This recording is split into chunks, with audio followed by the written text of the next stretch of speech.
बुद्ध और राजकुमार श्रोण। मध्यम मार्ग की अमर शिक्षा बहुत समय पहले की बात है।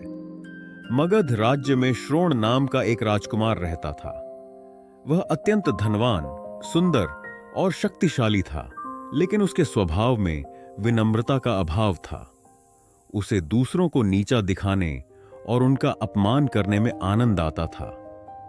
महल के सेवक हों, सैनिक हों या सामान्य प्रजा, कोई भी उसके कटु वचनों से बच नहीं पाता था। राजा और रानी अपने पुत्र की इन आदतों से बहुत दुखी थे। उन्होंने उसे समझाने का अनेक बार प्रयास किया, परंतु श्रोण पर किसी बात का कोई प्रभाव नहीं पड़ता था। समय बीतता गया और उसका अहंकार बढ़ता ही गया। एक दिन राजा ने विचार किया कि यदि कोई श्रोण को सही मार्ग दिखा सकता है तो वे केवल भगवान बुद्ध ही हैं। इसलिए उन्होंने भगवान बुद्ध को राजमहल में आमंत्रित किया। कुछ दिनों बाद भगवान बुद्ध अपने भिक्षुओं के साथ महल पहुंचे। राजा और रानी ने उनका आदर पूर्वक स्वागत किया और राजकुमार की सारी बातें बताईं। बुद्ध शांत भाव से सब सुनते रहे। फिर उन्होंने मुस्कुराते हुए कहा, चिंता मत कीजिए।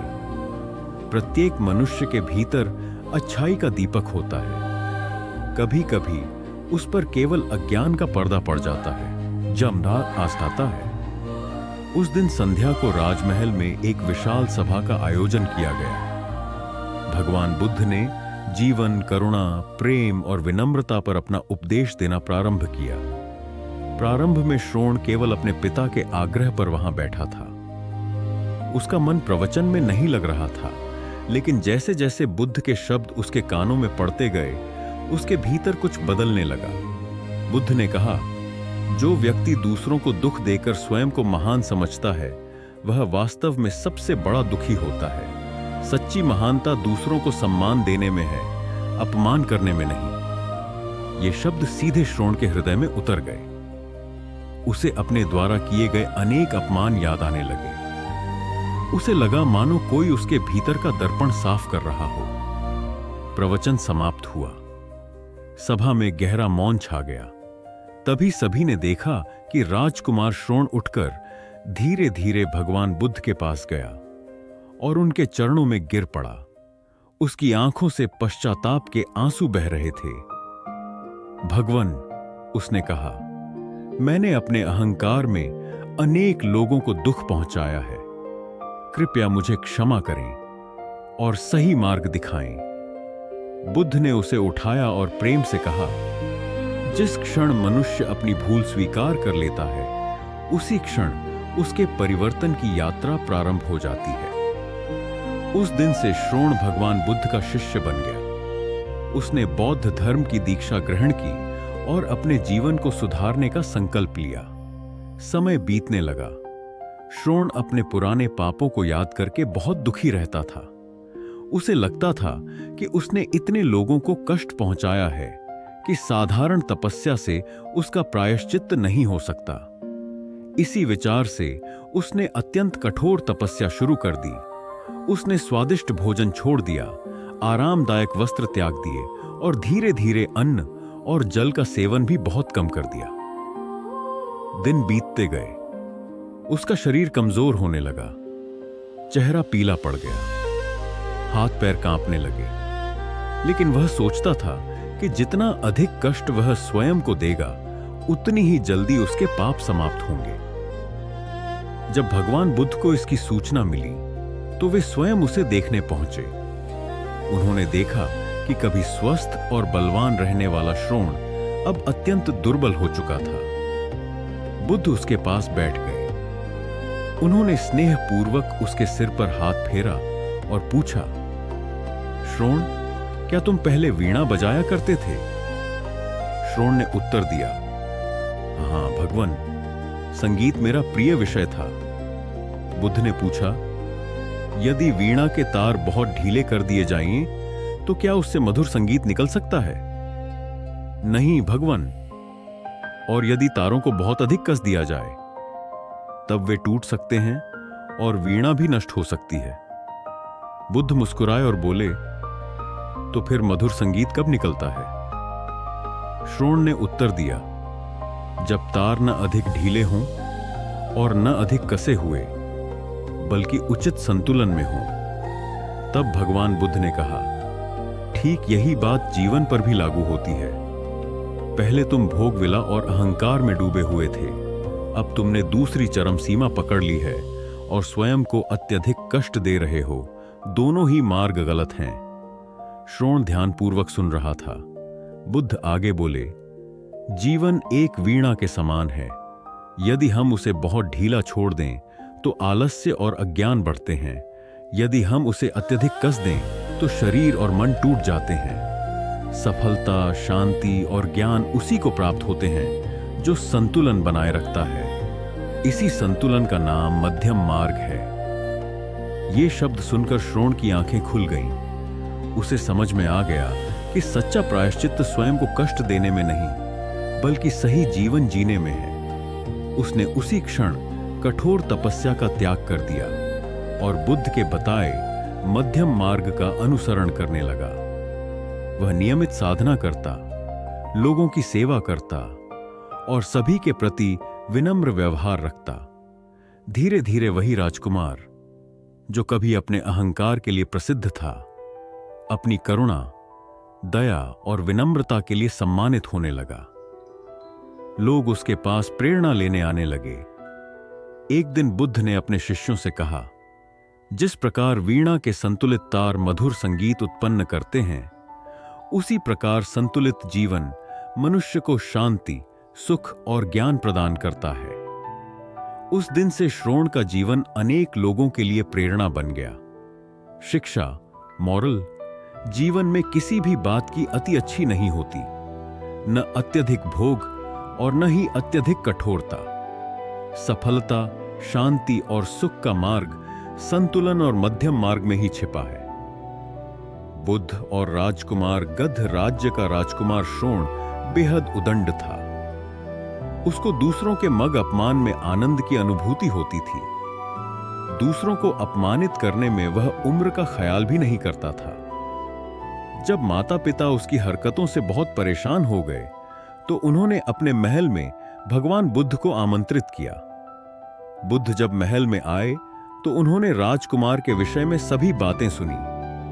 उन्होंने राजा से राजकुमार को प्रवचन में लाने के लिए कहा। श्रोण अपने पिता के साथ आया और प्रवचन की समाप्ति पर वह बुद्ध के चरणों में लौट गया। बुद्ध के वचनों से प्रभावित होकर वह बौद्ध धर्म में दीक्षित हो गया। डोटी अलग नरपुर चलाने कठोर उचित संदेश से उसका जीवन पूर्णतः बदल गया। कुछ समय बाद उसने प्रायश्चित्त करने के लिए अन्न जल का त्याग कर दिया। उसके इस कठोर प्रण के विषय में जब भगवान बुद्ध को ज्ञात हुआ तो वे उसे देखने आए। उन्होंने स्नेहपूर्वक उसके मस्तक पर हाथ रखा और बोले, श्रोण, अन्न जल के त्याग के चलते तुम्हारा स्वास्थ्य गिरता जा रहा है।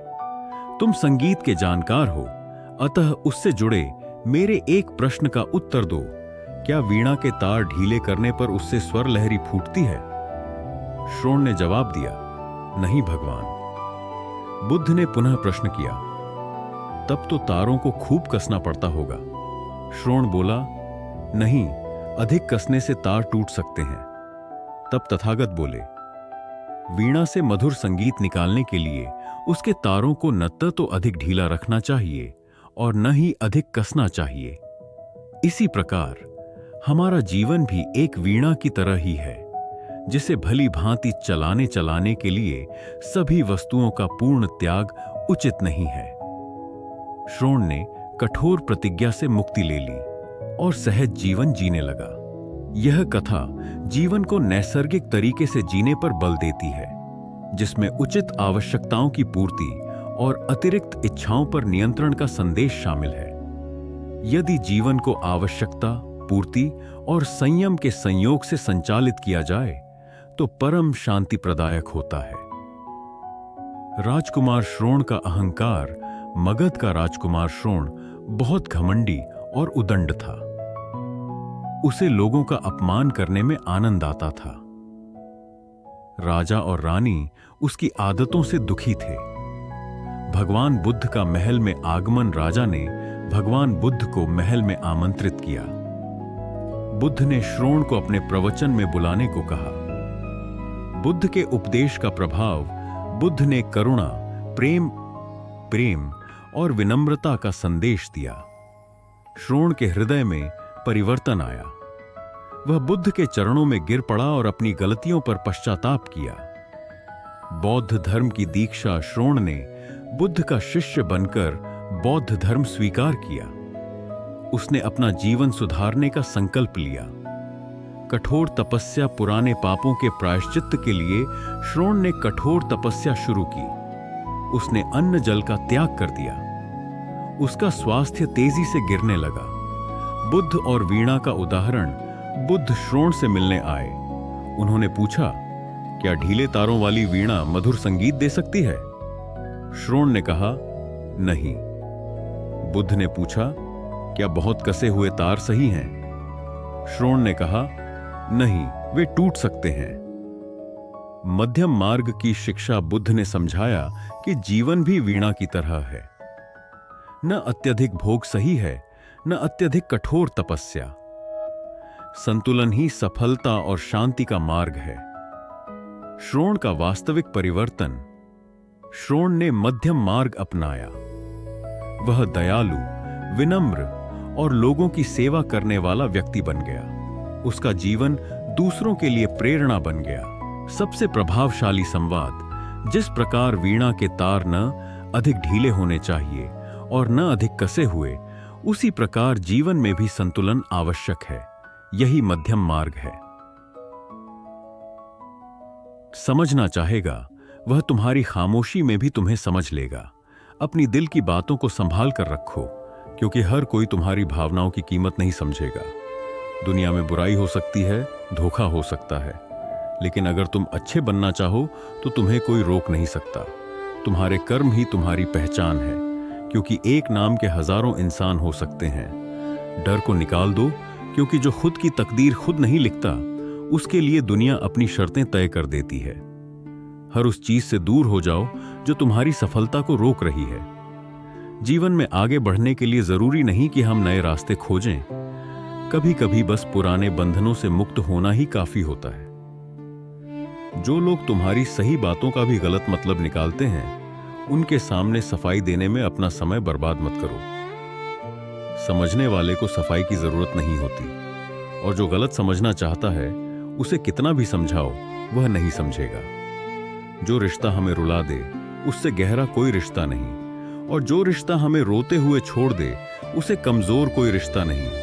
सच्चे रिश्ते तकलीफ भी देते हैं, लेकिन वे कभी साथ नहीं छोड़ते। किसी ने कहा, तुम बहुत अच्छे हो। मैंने कहा, यही तो मेरी सबसे बड़ी खराबी है।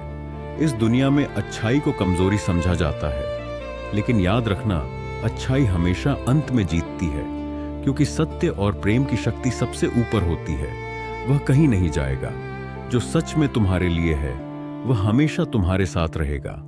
जीवन में केवल उन लोगों के साथ रहना मत जो तुम्हें खुश रखते हैं, बल्कि उन लोगों के साथ भी समय बिताओ जो तुम्हें देखकर खुश होते हैं। समय का असर सब कुछ बदल देता है। समय अच्छा हो तो आपकी गलती भी मजाक लगती है, और समय खराब हो तो वही मजाक गलती बन जाता है। इसीलिए जीवन में कभी भी किसी को हल्के में मत लो, क्योंकि समय कभी भी पलट सकता है। परेशान वही हैं जिन्हें सारे जहां की दौलत चाहिए, लेकिन जो खुद में संतुष्ट होते हैं, वे किसी चीज के मोहताज नहीं होते। ऐ खुदा, हम तो तुम्हारी दी हुई जिंदगी से ही खुश हैं। यही असली संतोष है। कुछ लोग रिश्तों को मोम की तरह पिघलाकर निभाते हैं, जबकि कुछ लोग उन्हीं रिश्तों को आग लगाकर जला जिन्हें सारे जहां की दौलत चाहिए। लेकिन जो खुद में संतुष्ट होते हैं, वे किसी चीज के मोहताज नहीं होते। ऐ खुदा, हम तो तुम्हारी दी हुई जिंदगी से ही खुश हैं। यही असली संतोष है। कुछ लोग रिश्तों को मोम की तरह पिघलाकर निभाते हैं, जबकि कुछ लोग उन्हीं रिश्तों को आग लगाकर जला देते हैं। हमें अपने रिश्तों को सहेज कर रखना चाहिए, क्योंकि वे जीवन के सबसे अनमोल खजाने होते हैं। जब तुम्हारी आवाज किसी को चुभने लगे, तो उसे तोहफे में अपनी खामोशी दे दो। मुखौटे देखने के अभ्यस्त हैं। कभी किसी फकीर को अपनी दहलीज पर अपमानित मत करना। वह केवल भीख मांगने नहीं आता, वह दुआ भी लाता है, और कई बार वह दुआ तुम्हारे पूरे कुल के लिए सुरक्षा बन जाती है। जीवन कैसा होगा यह तुम तय करते हो। तुम्हारे कर्म, तुम्हारा दृष्टिकोण, तुम्हारी करुणा यही तय करती है कि जीवन तुम्हारे लिए वरदान बनेगा या भार। और वहीं एक कोने में बैठी थी मायरा कुछ किताबों के बीच और एक डायरी के साथ। वही डायरी जिसमें वह रोज खुद से प्रश्न करती थी, क्या मैं इतनी बुरी हूं? क्या मैं किसी की परवाह के योग्य नहीं? क्या कभी कोई मेरी खामोशी को पढ़ सकेगा? प्रश्न उसके नहीं थे, पर वे उसकी आत्मा के साए बन चुके। उसने कहा, तुम्हारी आंखों में बहुत शोर है। मायारा चौंकी। यह पहली बार था जब किसी ने उसकी मौन चीखों को सुना था। वह मुस्कुराया और बोला, शोर तो हर किसी में होता है, बस कुछ लोग बोल नहीं पाते। वह लड़का था आरव, टूटा हुआ, खोया हुआ, लेकिन फिर भी दूसरों को जोड़ने वाला, क्योंकि जो भीतर से दरकते हैं वही दूसरों की दरारों को समझते हैं। उसने मायरा को नहीं समझाया, उसने उसे महसूस किया, और यही वह भाव है जो संसार के हर रिश्ते में सबसे अधिक दुर्लभ है। कुछ लोग अपने शब्दों से जोड़ते हैं, कुछ अपनी उपस्थिति से और कुछ अपनी समझ से। मायारा को किसी उत्तर की आवश्यकता नहीं थी, केवल किसी ऐसे व्यक्ति की जो उसके प्रश्नों को सुने बिना जज किए समझ सके। शब्द नहीं, स्पर्श नहीं, बस मौन की बस साझेदारी, जहां दो आत्माएं एक दूसरे की गहराई से संवाद करती हैं। और यही सच्चा संबंध होता है, जहां कोई यह नहीं पूछता कि तुम कितने टूटे हो, बल्कि यह कहता है, जहां मतलब निकलते ही लोग दूर हो जाते हैं, जैसे कोई कर्ज चुका दिया हो। और यह दुनिया जो दूसरों को मिटाने की साजिश करती है, वो खुद कब मिट जाती है उन्हें खबर भी नहीं होती। क्योंकि मौत सबके लिए एक सी होती है, लेकिन जीवन जीने का तरीका ही तुम्हें ऊंचा या नीचा बनाता है। अब दुआओं में याद नहीं रखते लोग, चुगली में जरूर रखते हैं। यह जमाना तारीफ से ज्यादा नफरत को याद करता है। तुम चाहे कितने भी अच्छे क्यों ना हो, फिर भी कुछ लोग तुमसे नफरत करेंगे, क्योंकि अच्छाई उन्हें उनकी असलियत का आईना दिखाती है। इसलिए सभी को खुश करने की कोशिश छोड़ दो, अपने सत्य पर टिके रहो, अपने कर्म को शुद्ध रखो और जान लो कि जिसे समझना होगा वह अंततः समझेगा। जो वास्तव में बुद्धिमान होता है वह अपनी बुद्धिमानी का ढिंढोरा नहीं पीटता, क्योंकि उसे अपनी आभा दिखाने की आवश्यकता नहीं होती। उसका मौन ही उसकी समझदारी का प्रमाण बनता है। और जो मूर्ख होता है